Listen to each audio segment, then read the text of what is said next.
Qala muallif rahimahullahu ta'ala wa nafa'ana wa iyyakum bi'ulumihi fid dharaini amin Allahumma amin. Masih lagi membicarakan tentang bab puasa. Hari ini kita bicarakan mereka yang dikenakan membayar fidyah puasa. Siapakah orang yang wajib membayar fidyah puasanya? Yang pertama, mereka yang tidak dapat mengqadha puasa sehingga masuk Ramadan kali kedua.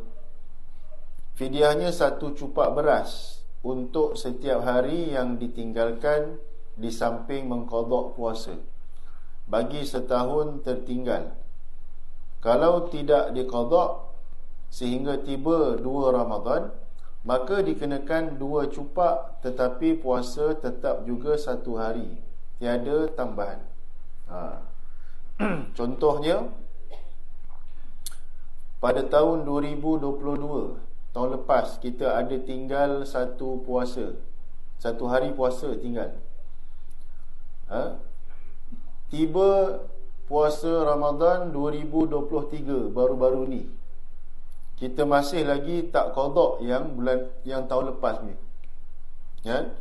Yang tahun lepas ni kita tak qadha. Tiba masuk Ramadan 2023, kita masih tak qadha, maka ke atas kita 1 cupak. 1 cupak. Masuk Ramadan 2024, masih tak qadha yang 2022 punya, 2 cupak. Macam tu lah. Masih tak qadha 2025, 3 cupak untuk 1 hari. Untuk 1 hari. Tapi qadha tetap 1 hari je. Qadha 1 hari je. 2022 punya puasa 1 hari. Tapi yang bergandanya fidyah. Fidyah tu berganda-ganda. Bayangkanlah kita pernah tak puasa dulu, zaman bujang, zaman Pop Ye tu. Ada tak yang tak puasa? Ada tak? Pakcik-pakcik zaman rumah bujang ada tak puasa? Mesti ada punya. Allah tak lupa hutang dia, hutang kita dengan dia. Kita buat-buat lupa. Maka tidak terhapus ataupun tidak terampun dosa tidak puasa, melainkan dengan qadha dan istighfar. Kena qadha dan istighfar. Istighfar saja tak cukup. Ada dosa yang kita boleh hilangkan dengan istighfar, ada dosa yang kita kena hilangkan dengan ganti. Contoh, kita ambil hak orang kan, cukup ke minta maaf? Minta maaf lah, dulu saya kereta awak hilang tu, saya yang curi, ni saya datang ni nak minta maaf je. Kena pulangkan kereta dia. Dan juga atau tak dapat pulang kereta dia, nilai kereta dia kena pulangkan. Tidak cukup hanya minta maaf, kecuali kalau tuan punya kereta halalkan. Itu lain cerita lah. Itu dosa dengan manusia. Tapi dosa dengan Allah, dia tidak ada halal. Dia mesti qadha puasa tersebut. Baik. Sebab itu, kalau orang yang susah nak puasa qadha, tapi rajin puasa sunat, tu yang pelik tu. Puasa sunat rajin, puasa qadha malas. Maka hari yang puasa sunat tu, kita niat je lah qadha. Lapar yang sama, dahaga pun sama. Betul tak? Yang bezanya adalah status puasa itu. Status puasa qadha ataupun puasa sunat. Maka dia punya ceritanya, kita tidak akan diazab kalau kita tidak berpuasa sunat, tapi kita akan diazab oleh Allah kalau kita tidak menggantikan puasa yang wajib. Tak berdosa kalau tak puasa sunat, tapi berdosa tidak ganti puasa yang wajib. Ada orang dia rasa sayang untuk tinggalkan amalan sunat, tapi yang wajib ditinggalkan. Maka itu orang beramal, kata ulama tasawuf, orang beramal mengikut hawa nafsu. Dia beramal ikut hawa nafsu. Sembahyang qadha dia banyak lagi belum ganti, tapi dia banyak sembahyang sunat. Dia rasa dekat dengan Tuhan. Sebenarnya dia syok sendiri. Keutamaan untuk dia adalah menghabiskan hutang-hutang sembahyang dia. hutang-hutang puasa dia. Bukannya memperbanyakkan sembahyang sunat. Tapi kalau kita dapat buat serentak, qada kita buat, sunat pun kita buat, itu lagi afdal lah. Tapi utama dia adalah menyelesaikan hutang yang wajib. Yang kedua, orang sakit yang tidak ada harapan sembuh. Orang sakit yang tidak ada harapan sembuh, maka untuk dia ni tidak diwajibkan qada, tetapi diwajibkan mengeluarkan fidyah. Dia nak puasa macam mana? Dia sakit. Orang tua yang terlantar contohnya, dia terlantar 10 tahun, maka 10 tahun dia tak puasa. Maka untuk dia ni, dengan nasihat doktor pun kata dia ni tak ada harapan sembuh, kemungkinan dia akan meninggal. Maka waris dia yang menyelesaikan dia punya fidyah. Satu lagi apa? Satu fidyah, satu lagi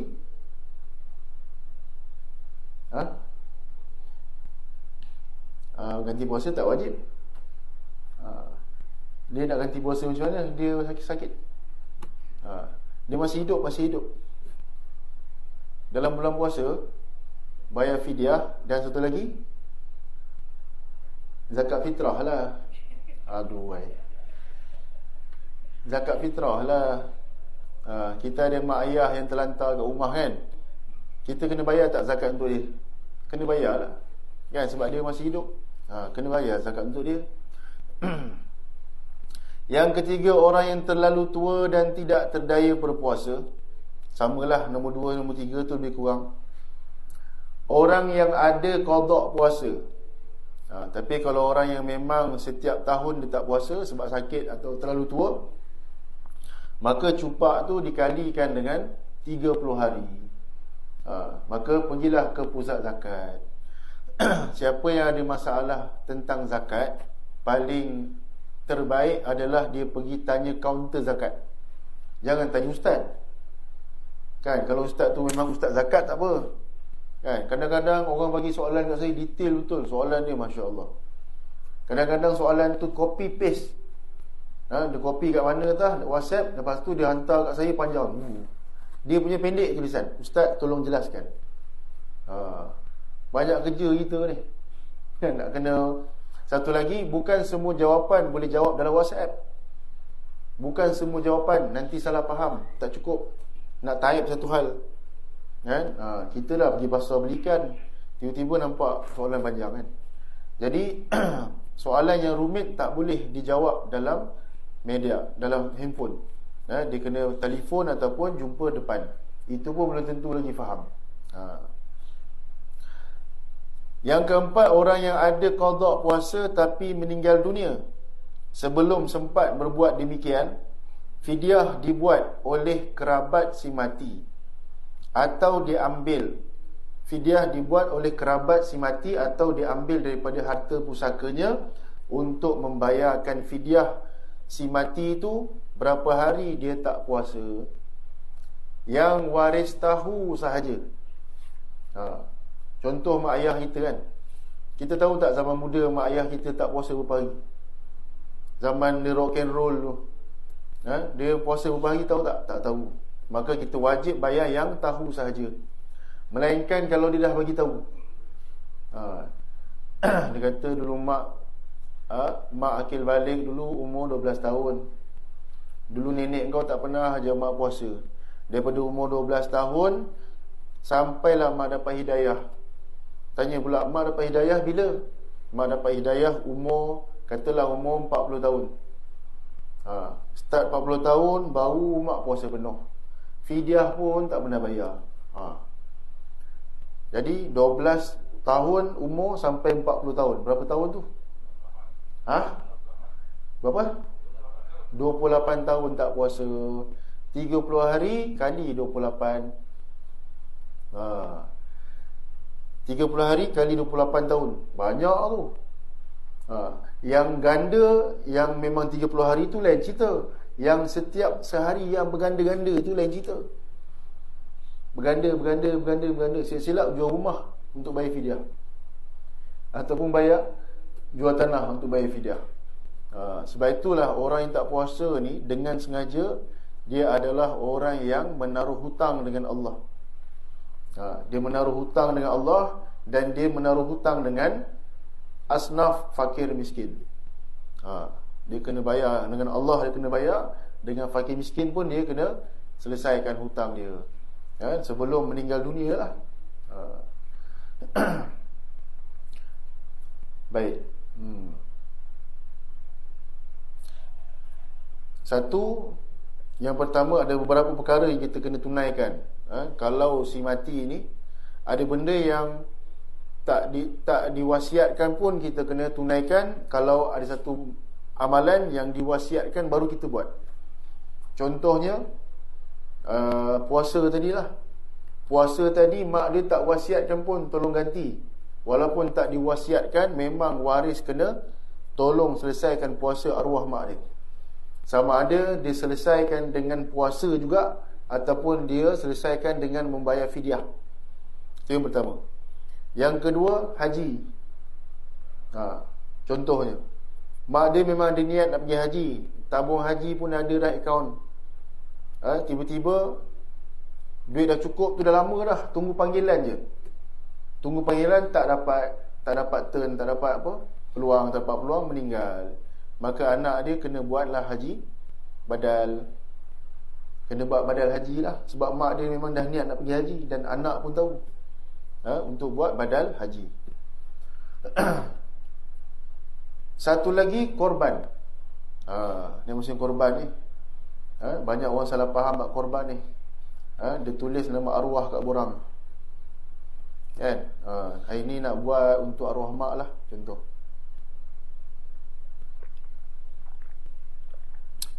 Dia nak buat arwah mak. Nak buat haji, nak buat korban untuk arwah mak. Tu apa maksud dia?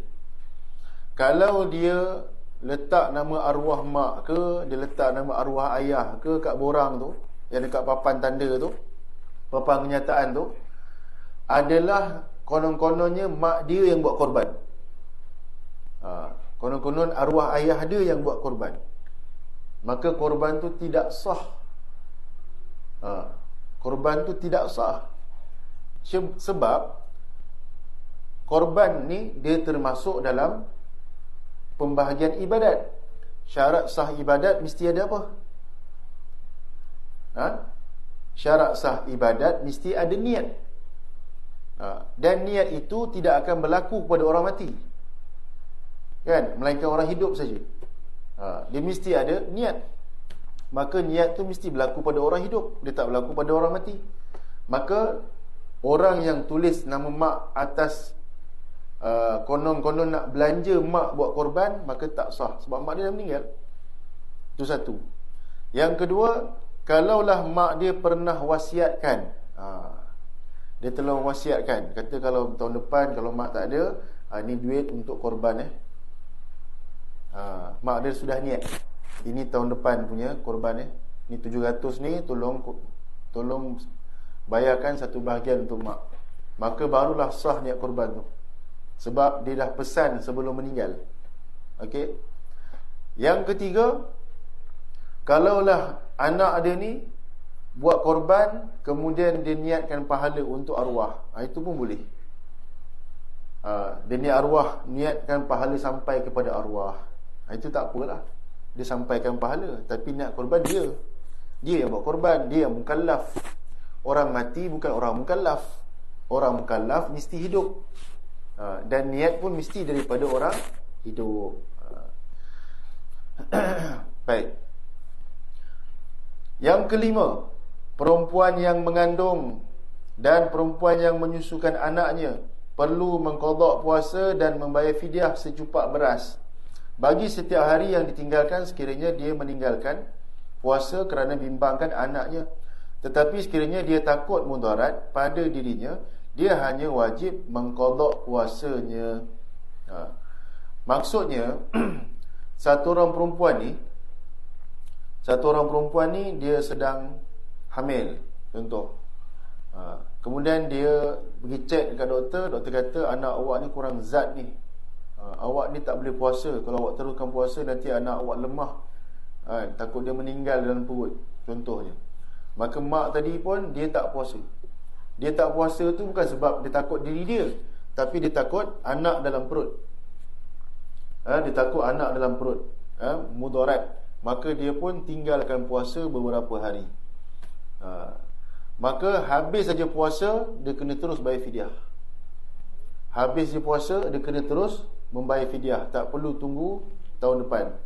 Ini bagi orang yang meninggalkan puasa kerana orang lain, bukan sebab diri dia, tapi orang lain. Baik, sekarang ni ada soalan.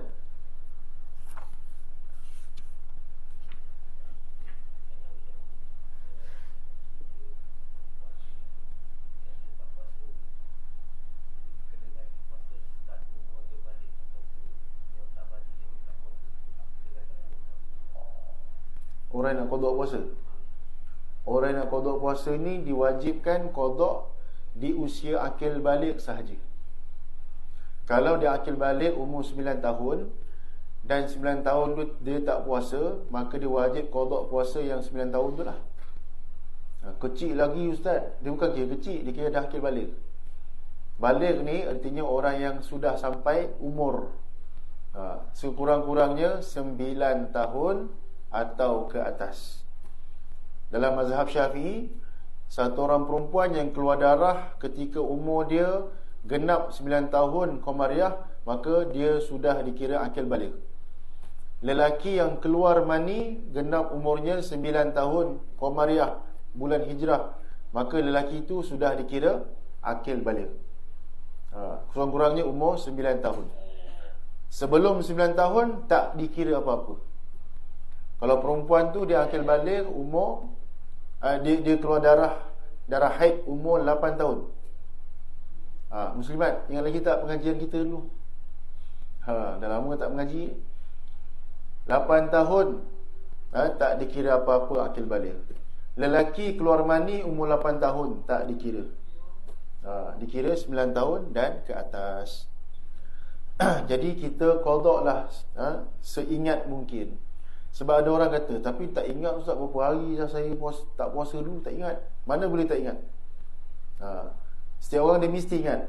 Dia start dapat hidayah umur berapa? Start sembahyang penuh umur berapa? Kelai-lahir sembahyang lah. Allahu Akbar.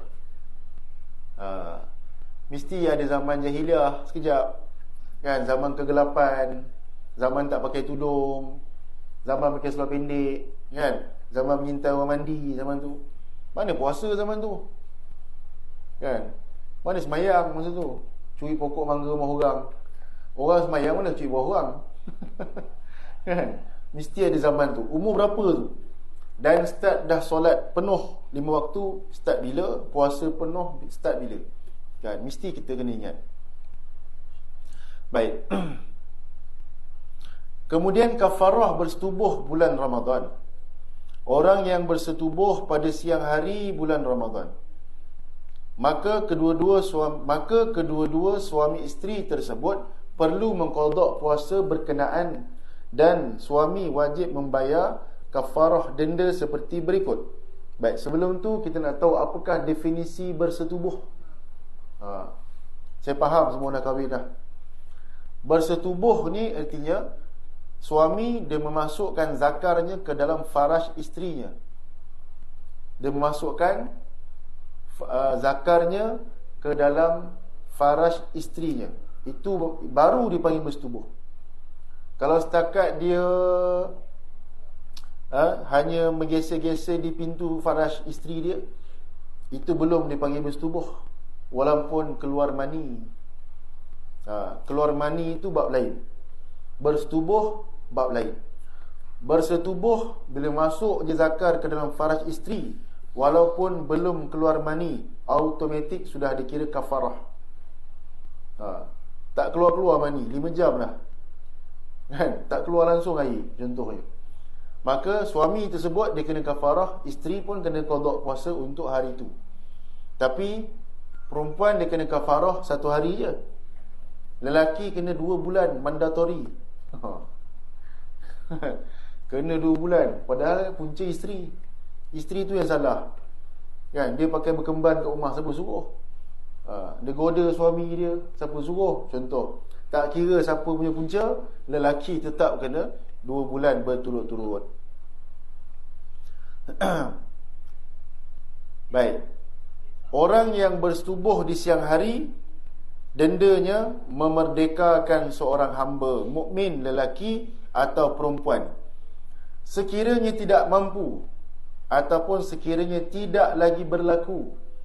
Zaman sekarang tidak ada lagi hukum hamba, jadi tak ada orang yang boleh lepaskan hamba.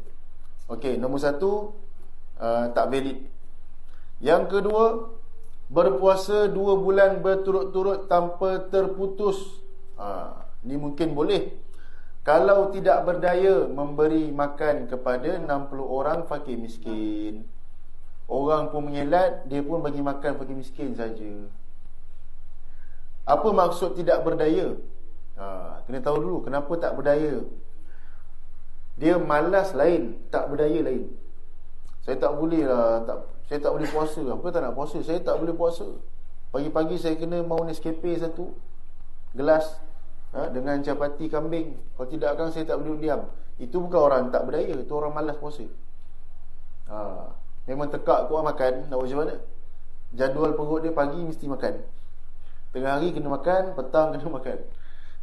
Ni bukan terkeluar daripada orang yang tidak berdaya, dia orang yang malas. Maka untuk dia kena puasa 2 bulan berturut-turut tanpa selang. 2 bulan berturut-turut tanpa ada selang. Macam saya cerita bulan lepas, ada satu orang muslimat, dia tanya saya, dia kata ada ustaz kata boleh minum dulu, kan, sebelum nak berjimak dengan isteri tu, kita minum secawan air teh tarik dulu, contoh, baru on, baru bersetubuh dengan isteri dia. Maka nanti lelaki selamat. Lelaki selamat. Boleh ke ustaz macam tu? Dia tanya saya, boleh ke ustaz? Bukan masalah boleh tak boleh, bukan masalah takut denda, tapi masalah kita takut dia azab dalam kubur. Walaupun dia tak dikenakan kafarah 2 bulan berturut-turut, tetapi berdosa besar. Membatalkan puasa tanpa uzur, berdosa besar. Sebab inilah ada sebahagian ulama contemporary sekarang ni memakruhkan orang bernikah dalam bulan Ramadan ataupun hampir bulan Ramadan. Hampir bulan Ramadan ataupun dalam bulan Ramadan. Kalau dia tak dapat jaga, batas ketika bulan Ramadan, suami isteri. Bukan kata bersetubuh, mukadimah bersetubuh pun haram dalam bulan puasa. Mukadimah bersetubuh. Apa mukadimah bersetubuh? Sebab tu bulan Ramadan, isteri janganlah seksi-seksi sangat bulan Ramadan. Melihat isteri dengan gairah pun berdosa besar di pagi bulan Ramadan. Tengok isteri berkemban, baru keluar bilik air, lalu depan suami saja 2-3 kali kilas air. depan suami, berdosa besar. Ataupun suami pun sama, merangsang isterinya, nafsu isterinya bulan Ramadan di siang hari pun berdosa besar. Kalau tengok isteri seksi pun berdosa besar, apatah lagi melihat perempuan lain. Melihat perempuan lain. Jadi dengan sebab inilah ada sebahagian orang-orang yang warak, dia tak pergi tempat yang keramaian. Contohnya bazar Ramadan, tak pergi. Bukan haram pergi bazar Ramadan, nak elakkan pandangan mata dia daripada melihat benda yang haram. Termasuklah perempuan ke lelaki ke, kalau ada hukum warak, kan? Tapi biasanya tewas, saya lah, kan? Pergi tu niat nak beli air katira je, sampai saja habis mutabak ostrich. Kan? Habis semua ayam golek, bukan ayam tau, ostrich, burung unta. Mutabak burung unta nak rasa. Tengok dalam Facebook ada, nak pergilah rasa. Baik.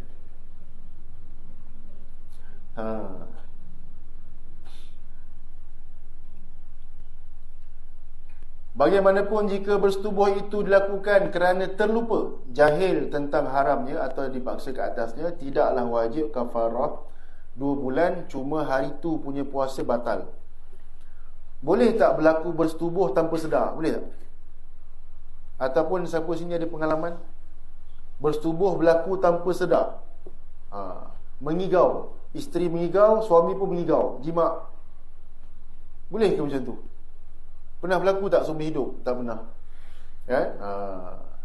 Ataupun seorang sedar, seorang tak sedar. Contohnya macam mana berlaku? Okey. Isteri yang setubuh suami dia. Isteri yang setubuh suami dia. Ni kita buka masail sikit lah. Masail. Orang lelaki yang sihat, orang lelaki yang tubuhnya sihat, pagi-pagi dia akan berlaku morning wood. Makcik-makcik tahu tak morning wood tu apa? Zakarnya keras di siang hari. Itu tanda lelaki tu sihat. Sihat. Lalu isterinya duduk di atas suami dia. Boleh faham kan situasi tu? Semua dah kahwin, tak payah terang detail-detail lah. Dia duduk atas suami dia, sedangkan suami dia tengah tidur. Apa hukum puasa suami dia? Dan apa pula hukum puasa isteri dia? Maka ulama' bincang bab ni. Sebab benda ni tak mustahil berlaku, kan? Jenis pula apa, isteri pula jadi nakal. Kalau berlaku macam itu, puasa suaminya tidak batal. Yang batal adalah puasa isterinya. Tapi dengan syarat, sebelum suami dia sedar. Kalau suami dia sedar, kan, dia masih biarkan isterinya duduk atas dia, maka puasanya batal. Sedar dan ingat, tu maksud dia. Kadang-kadang lepas sedar tu tak ingat bulan puasa kan. Bila dah teringat, kena tolak isteri dia. Hari ni kita berpuasa, jangan lupa, kan. Baik. Solat tarawih dan witir. Baik, setakat ni ada apa-apa soalan? Bismillah.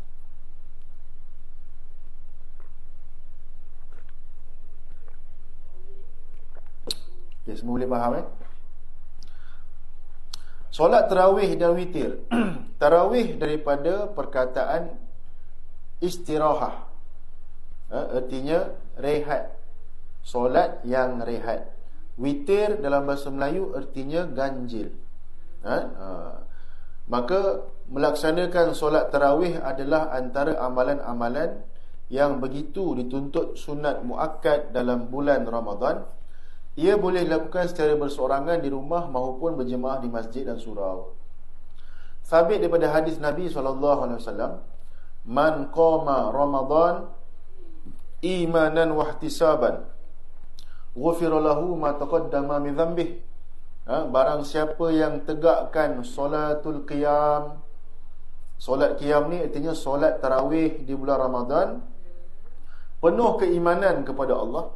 Penuh keimanan artinya penuh kepercayaan dengan apa yang dibuat, dan wahtisaban, terlalu mengharapkan ganjaran pahala daripada Allah. Ghufira lahu ma taqaddama min dhanbihi, maka dosanya yang lepas akan diampunkan oleh Allah. Qiyam tu artinya solat sunat tarawih. Cuma mindset kita kena ubah. Kenapa nama ni, nama sembahyang, nama dia tarawih? Kerana Nabi SAW melakukan solat dan ibadat adalah berehat-rehat dengan cara menghadap Tuhan. Kita punya rehat, kita fikir lain. Rehat tu artinya duduk. Duduk rehat. Itu rehat kita. Rehat Nabi SAW adalah dengan cara sembahyang. Ada tak kita gunakan perkataan rehat tapi kita tak rehat? Ada tak? Ada. Bos, saya nak minta cuti seminggu lah, nak pergi berehat. Nak pergi mana? Nak pergi Langkawi. Kan? Agak-agak kalau pergi Langkawi itu rehat je ke? Tak nak tengok ke pinggan mangkuk sana? Kan? Itu cara rehat orang perempuan. Rehat, tengok jalan. Orang lelaki nak pergi berehat lah bos, nak pergi mancing kat Pulau Tioman, naik bot. Berehat ke mancing tu? Itu tak berehat, itu pergi mancing. Tapi cara kita release kita punya stres kita, tension kita dengan cara memancing. Maka cara rehat Nabi SAW adalah berhubung dengan Allah dalam sembahyang. Jadi kita kena ubah mindset kita, sembahyang tu adalah rehat. Pernah Nabi SAW panggil Bilal, "Ya Bilal, arihni bis salah. Ya Bilal, arihni bis salah." Wahai Bilal, rehatkan aku dengan sembahyang. Rehatkanlah aku dengan sembahyang. Nabi SAW suruh Bilal laungkan azan. Bila laungkan azan, maka Nabi SAW akan melakukan solat. Dan itulah rehatnya Nabi bersama Tuhan. Kemudian solat sunat tarawih ni, dia ada khilaf di kalangan pada cara pelaksanaan. Ada sebahagian mazhab dan 4 mazhab, menyeruti 4 mazhab kata afdalnya secara berjemaah. Cuma sebahagian daripada mazhab Maliki mengatakan afdalnya seorang diri. Kenapa seorang diri? Kerana Nabi SAW hanya melakukan tarawih itu beberapa malam saja berjemaah, dan bakinya Nabi semayang di rumah secara bersendirian. Kalaulah Nabi SAW berterusan berjemaah, Nabi SAW takut, khawatir semayang tarawih akan jadi wajib. Satu, wajib. Yang kedua, wajib berjemaah. Maka perbuatan Nabi itu menjadi dalil. Adapun mazhab Syafi'i, afdal tarawih secara berjemaah, kerana jemaah itu melambangkan syiar Islam dan juga syiar Ramadan. Tapi tidak ternafi, sebagian ulama kata afdal seorang diri pun boleh buat. Cuma pada orang lelaki kena ambil berat solat fardu berjemaah. Jangan kita songsang semayang fardu kat rumah, semayang tarawih kat surau, lain. Itu bukan tuntutan daripada Nabi SAW. Itu adalah tuntutan hawa nafsu kita, kan?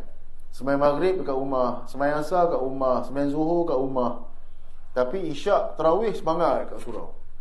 Itu kita semayang ikut perintah Allah ke ataupun ikut tuntutan hawa nafsu kita? Kalau kita buka dalam kitab tasawuf, ada dibahaskan tentang hawa nafsu. Biasanya kita tahu hawa nafsu ni dicenderung pada maksiat, kepada dosa. Sebenarnya tidak. Hawa nafsu juga cenderung kepada ibadat, tapi ibadat mengikut hawa nafsu lah. Nafsu dia suka sembahyang kat rumah, dia sembahyang kat rumah. Sembahyang tarawih kat masjid, sembahyang fardu kat rumah. Itu beribadat mengikut hawa nafsu. Kalau ikut pemarkahan, hari tu punya puasa gagal. Walaupun puasa sah, tapi gagal. Masih kalah dengan hawa nafsu, kan? Baik. Waktu solat tersebut bermula lepas fardu isyak sehingga sebelum terbit fajar. Panjang masa dia. Tidak ada alasan untuk orang tak sembahyang tarawih. Biasanya apakah perkara yang menyebabkan kita terlepas solat tarawih? Apakah? Contohlah musafir mungkin. Kalau tak musafir,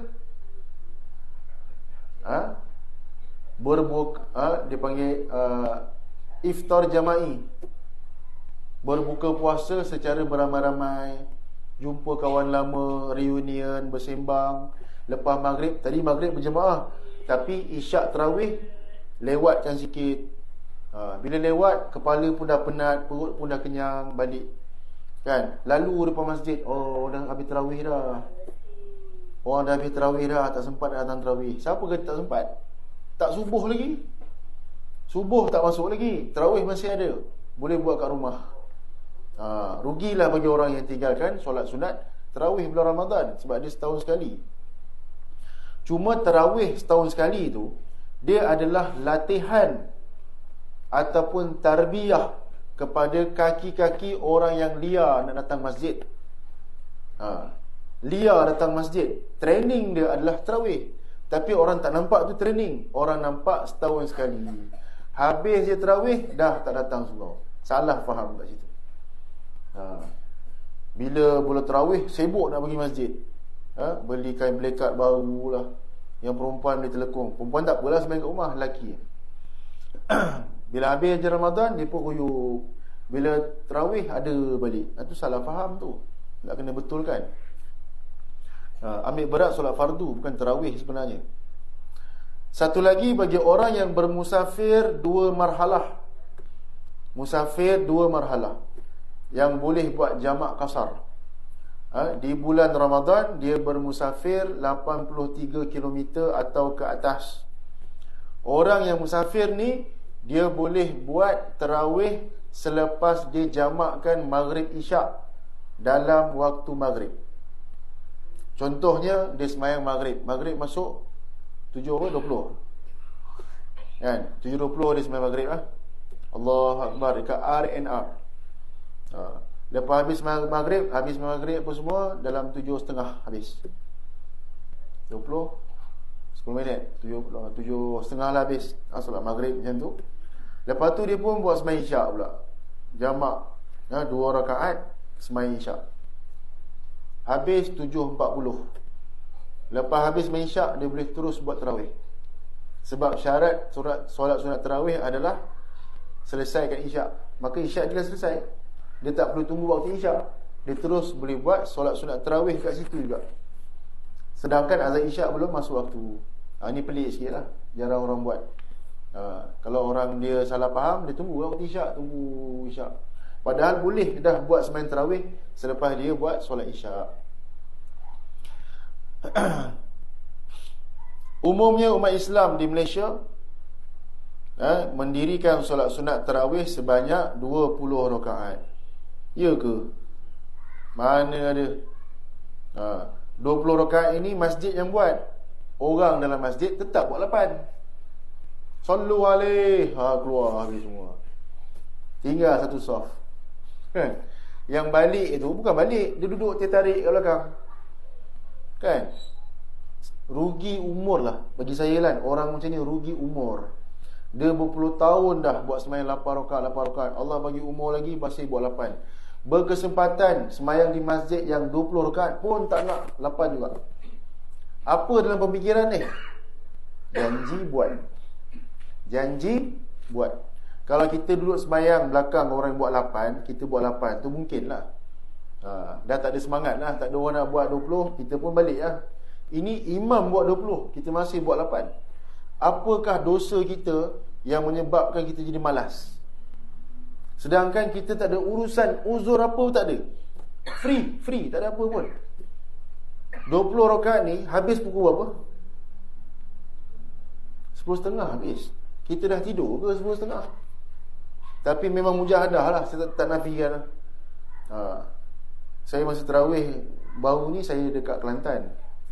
Sembahyang saya keluar 40 hari kan, sembahyang kat sana.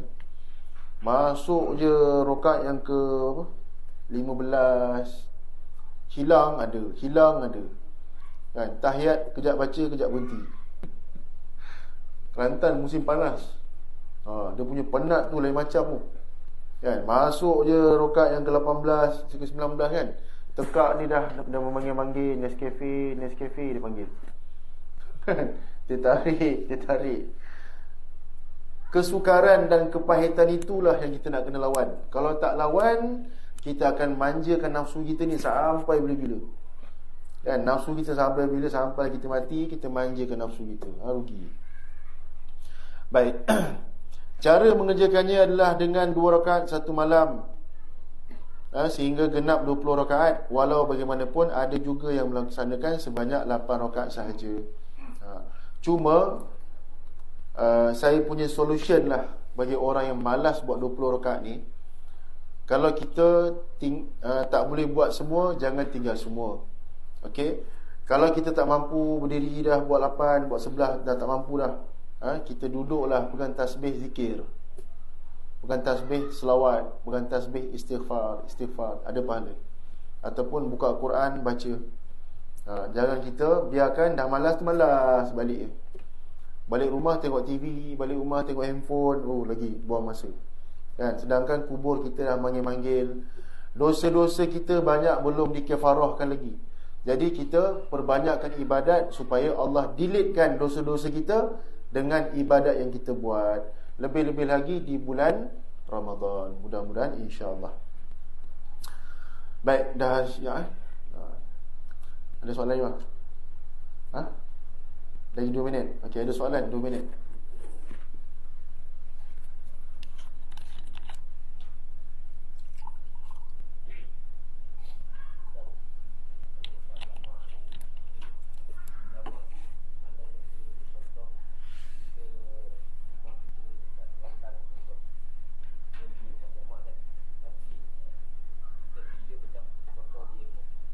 Kerja di airport. Okey.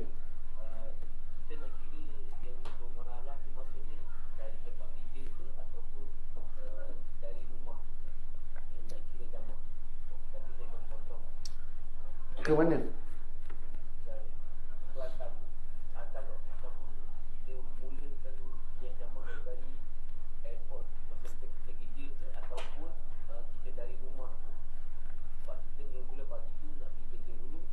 Yelah, nak menuju ke mana daripada airport tu? Kelantan.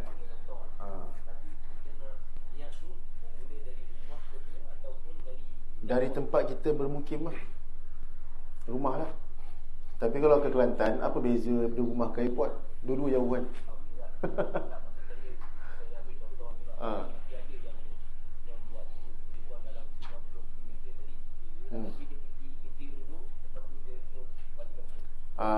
Maka bermulanya musafir mesti daripada tempat kita bermustatin lah. Daripada Seremban. Tempat mustatin. Macam orang dia nak terbang kan, dia nak terbang, dia dah boleh buat jamak kasar dekat KLIA. KLIA dah boleh buat jamak kasar dah. Kerja tak kira. Kerja tu bukan tempat bermukim. Kerja tu tempat kerja. Dia kira tempat rumah kita kat mana.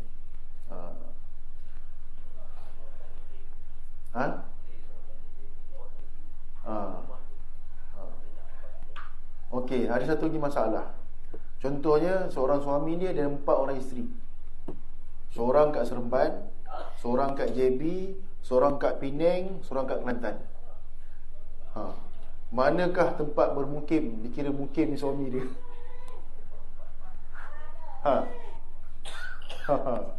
Dikira bermukim suami dia tu kat mana? Kemudian selang pula 2 hari musafir, 2 hari musafir, 2 hari musafir. Ni jenis suami banyak duit lah, tak kerja. Kerja dia musafir, pusing, roadshow. Kalau begitulah keadaan suami dia, maka dikira keempat-empat isteri tu semua tempat tu bermukim. Maknanya dia boleh buat jamak kasar dalam perjalanan sahaja. Dalam perjalanan saja dia boleh buat jamak kasar. Sampai tempat tu dia tak boleh buat jamak kasar, sebab dikira mukim 4-4 tu. Tapi kalau tempat utama suami itu adalah di rumah isteri pertama, dan dia kerja pun di negeri isteri pertama, dan banyak tugasan dia di isteri pertama. Yang 3 lagi itu adalah di perjalanan sahaja. Dia roadshow singgah 2 hari, singgah 2 hari balik. Banyak masa isteri pertama, maka mukimnya dikira isteri pertama lah. Kan? Jangan tanya saya lah, apa pula 2 hari yang lain pula? Tu tanya dia lah, mana saya tahu. Saya buat cerita je. Wallahu a'lam. InsyaAllah kita niat untuk amal, sampaikan. Tutup majlis dengan tasbih kafarah dan suratul Asr. Subhanakallahumma wa bihamdika asyhadu an la ilaha illa anta astaghfiruka wa atubu ilaik. Bismillahirrahmanirrahim. Wal 'asri innal insana lafi khusr illa alladhina amanu wa 'amilus solihati wa tawassaw bil haqqi wa tawassaw bis sabr. Walhamdulillahi rabbil alamin. Taqabbalallahu minna minkum.